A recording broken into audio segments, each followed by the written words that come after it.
Yevamos Daf Pei Gimel takes us to the end of the 8th parak of the Masechta, and it discusses primarily the halachas of an androgynous and a little bit a tumtum in Rav Yossi's opinion. The Gemara will also discuss a number of other statements that Rav Yossi made and whether the halacha is like that or not. So the Gemara begins by noting that there's a contradiction apparently between our Mishnah and a Brisa as to what the opinion of Rav Yossi is. In our Mishnah, Rav Yossi says that an androgynous has the halacha of a zachar, of a male for sure, bein l'kula, bein l'chumra, so zachar vadai. But we have a Brisa where Rav Yossi says an androgynous is a separate creation, it's not male or female, and the Chachamim did not decide whether it has the halacha of a male or a female. So you see, Rav Yossi there is saying that it's a suffix. And our Mishnah, however, is saying it's a vadai. So the Gemara brings two approaches to deal with this contradiction. The first approach is that the Brisa wins out, and the Mishnah has to be canceled. So the Gemara says, why would you do that? Why would you cancel a Brisa? Why would you cancel a Mishnah? Because it contradicts the Brisa. You usually go the other way around.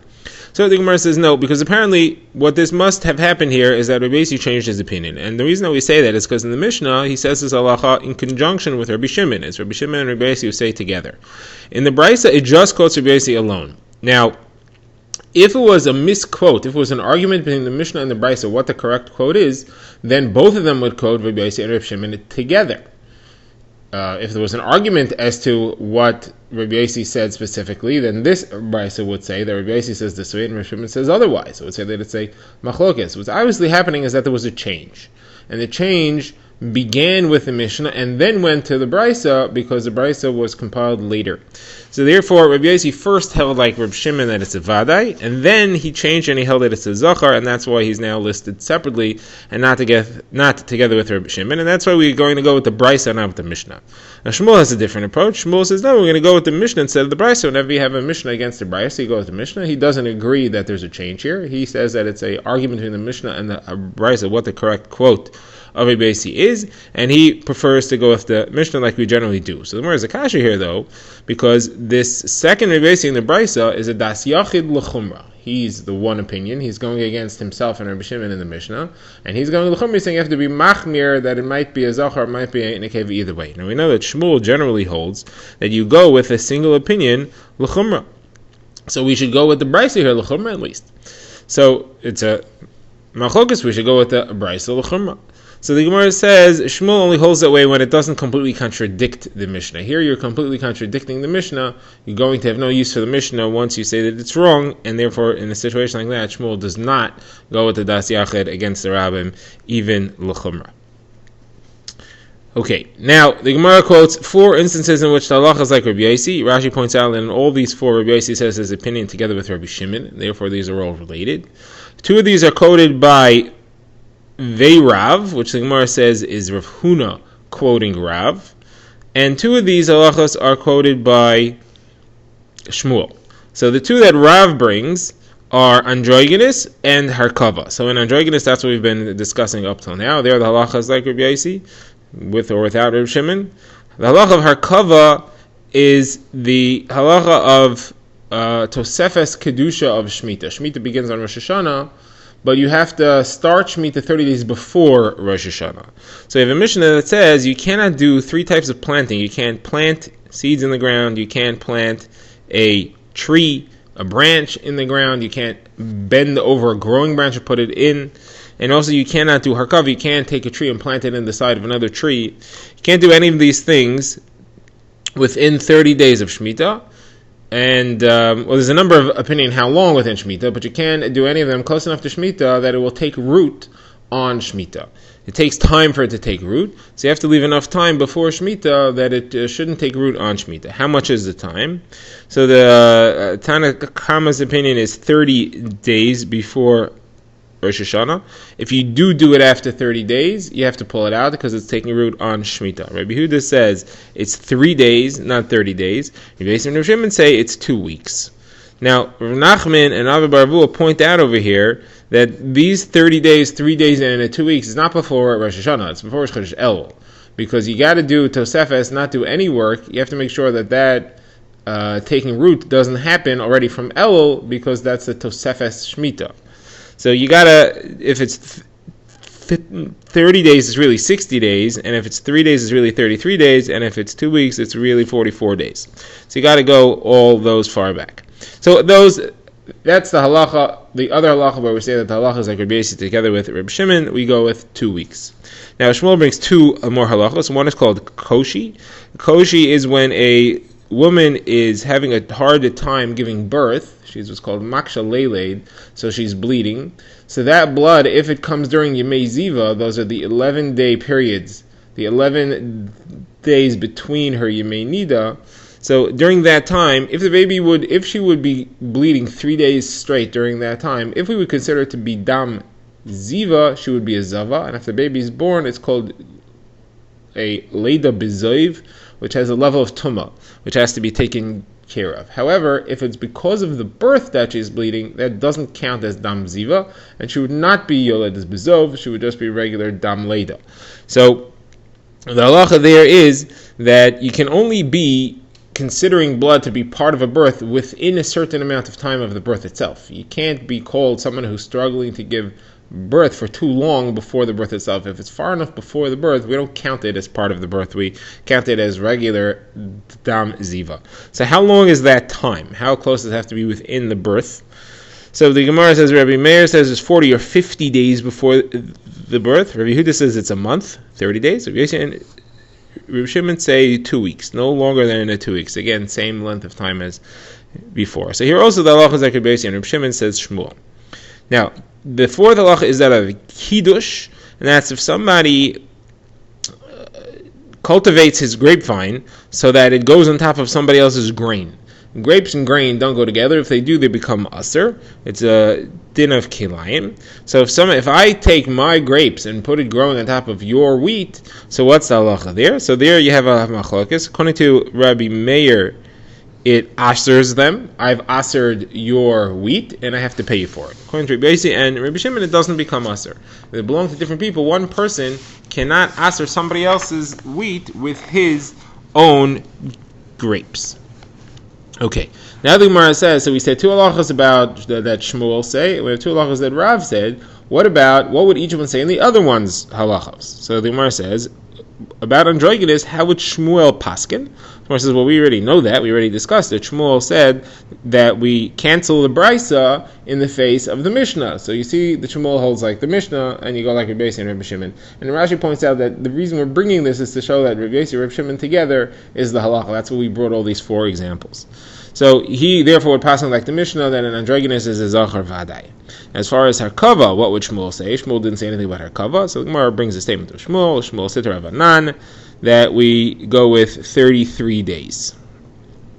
33 days, not like the opinion of Rabbi Yossi and Rabbi Shimon over there. Now, what about kaishi? What about the blood? So, what would Rav say in that case? Somewhere says teiku. We don't know an answer to that. We don't know what Rav would say. As far as kiddush, what would Rav say?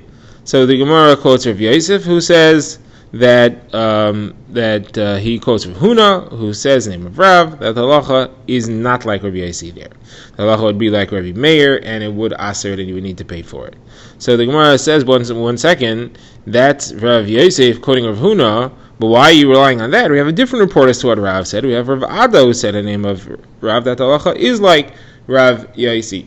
So why are we going with Rav Huna and not with Rav Ada? So the Gemara says the entire discussion was in Rav Huna's opinion. Rav Huna is the one who we said before was the Bei Rav where Rav Huna quoted Rav and said what the halacha is. So we want to know what would he say in the other two cases that Shmuel brought. That's what we're asking. So that's why we're bringing Rav Huna's opinion about this, because we're interested to see what he would say here specifically. All right, now the Gemara refers back to the Mishnah. The Mishnah we've seen the halacha of tumtum. We saw that Rav Yehuda says that a tumtum, which is again a person who's born with a layer of flesh covering his male or female area, and we don't know what he is. So Rav Yehuda said that even if it's torn open and he becomes it's revealed that he's a zachar, he would be a sir schama. He would be one who is unable to have children, and therefore he's pater from the mitzvah of yibum. Vadai, a tumtum is definitely not into yibum at all. Most he could be is a male sir schama. So the Gemara says that Rav Yehuda is claiming that a tumtum can never have children as a man. So the kasha is that there was an incident where somebody did. There was a tumtum of a place called biri, and they surgically opened him up, and he was able to have, and he had 7 children. So the Gemara says, what would Rabbi Yehuda do with that story? The Gemara says, Rabbi Yehuda would say, do some investigation there. Those children are probably not his. His wife probably bore them from someone else. They're very suspicious. Another Gemara brings a brayso of Rabbi Yosi, the son of Rabbi Yehuda. He's similar to his father, but he says slightly differently. He says a tumtum is a suffix, whether it's in the mitzvah of yibum or not, and therefore should not do chalitza, because maybe you'll later be found out that he was a sris. He'll have his area surgically open, and you find out that he was a sris chama, and he was never in the mitzvah even altogether, and his chalitza was no good. Someone says, what are you saying? Maybe he's a sris chama. Maybe you'll find out that he was a female. Are you assuming he's a sris chama? Someone says, yeah, that's what he means. He means to say maybe it's a female, and even if it turns out to be a male, it would be a sris. It would possibly be a sris, and therefore maybe the chalitza isn't good. So the Gemara says you have a difference here. Rabbi Yehuda says he's vadai can't do chalitza, and his son Rabbi Yosi says there's a suffix if he could do chalitza. What's a practical difference halachically whether it's a suffix or a vadai? The Gemara says there's 2 cases where it's a difference. One case is if there are other brothers, and this tumtum goes ahead and he does chalitza. So on the tzad that his chalitza is good, his brothers will be aser. They won't be able to do yibum because you cannot do yibum to a woman who got chalitza already. So Rabbi Yosi would say we have to be choishish. Maybe this was a good chalitza. Maybe it was a male who was not a sris. Now, therefore, the other brothers couldn't do a chalitza. However, Rabbi Yehuda would say, no, they could do chalitza because he's for sure the best he could possibly be is a male sris, and therefore chalitza is possible, doesn't count as anything. The other nafkamina is if he's the only brother, does he have to do chalitza or not? According to Rabbi Yehuda, he's the only brother, so that means there's no yibum. The only brother around is a sris, because he's a tumtum, doesn't have to do yibum at all. According to Rabbi Yosi, he's got to do yibum. He has to do chalitza, that is, on the tzad that he might be in the parsha, because he might be not a sris. Okay, now the Gemara goes to another halacha which was mentioned briefly earlier, and that's the iser bia with an androgynous.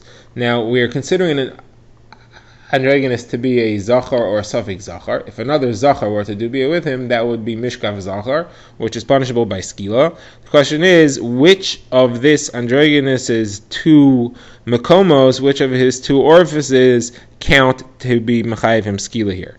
So the Gemara first brings the statement of Rav Yehuda Amar Rav, who says that it's both places. Where's a kasha? We have a Tana, Rabbi Eliezer, who says that it's only in the place of his zachros, the place that you could have bia with his zachar, not in his nakvus, not in his female area.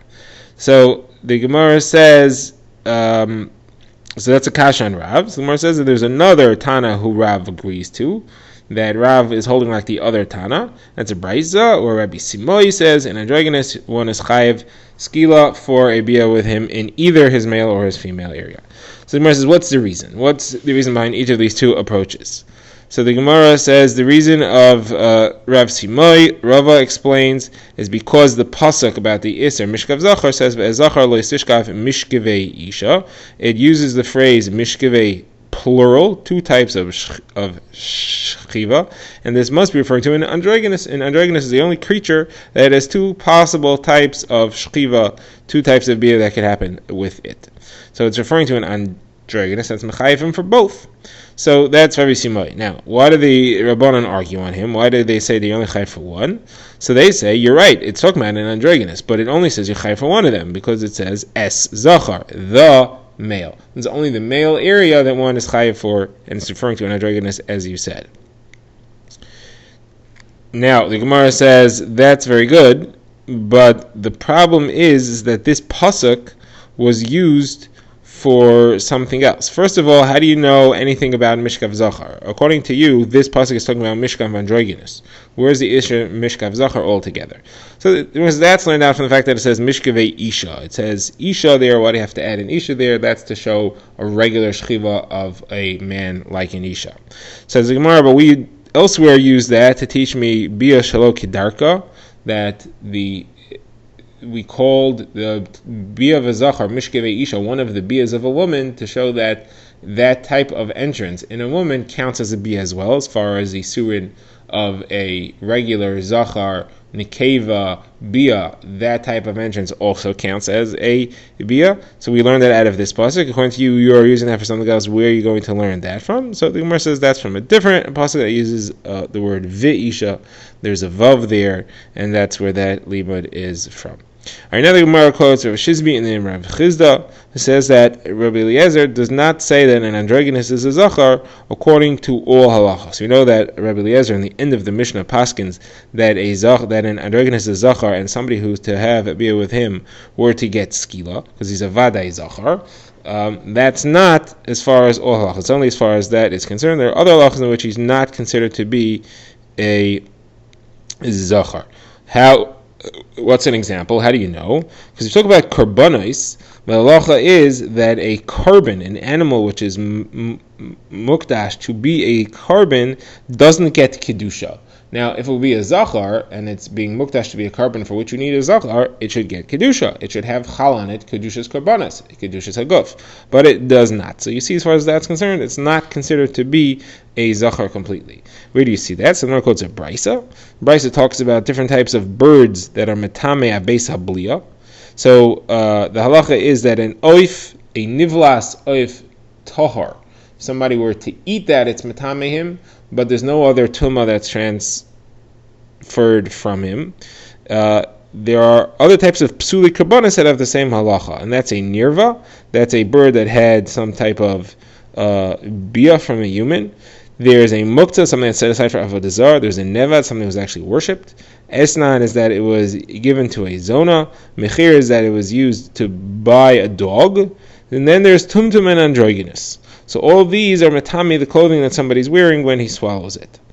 So that's a Tanakama. Rabbi Eliezer says that the tumtum and the androgynous are not metame the begadim on the beis habliya. They're not metame by eating them.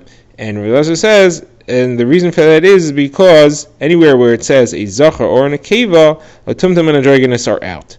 But a bird, the Torah doesn't talk about a male or female bird in any of the karbanos, therefore tumtum and androgynous are in.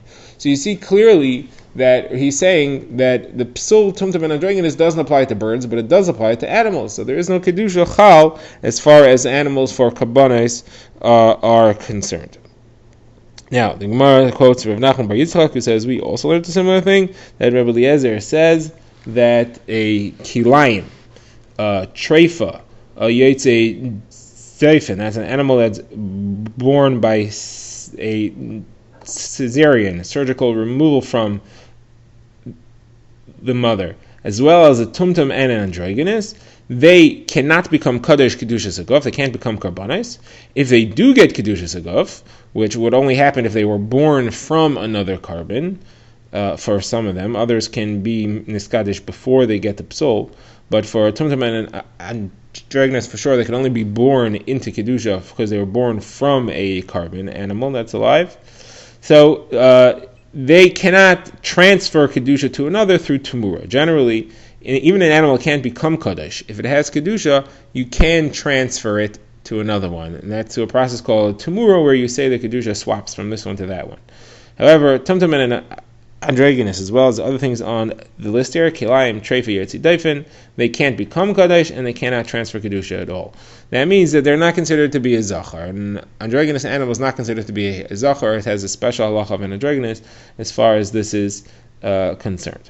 Alright, now the Gemara quotes the Mishnah. Rabbi Eliezer said the chayiv skila for be with an androgynous like a zachar. The Gemara quotes the Gemara quotes Rebbe, who says, when I went to learn by Rabbi Elazar ben Shemua, all the Talmidim circled around him and blocked me out like the chickens of Beis Bukia. Rashi says they are very strong chickens that don't allow a stranger chicken among them. So the Talmidim didn't let me in. The only thing that I was able to learn was that Rabbi Eliezer says, in androgynous, one gets skila for a be with him, just like a zachar.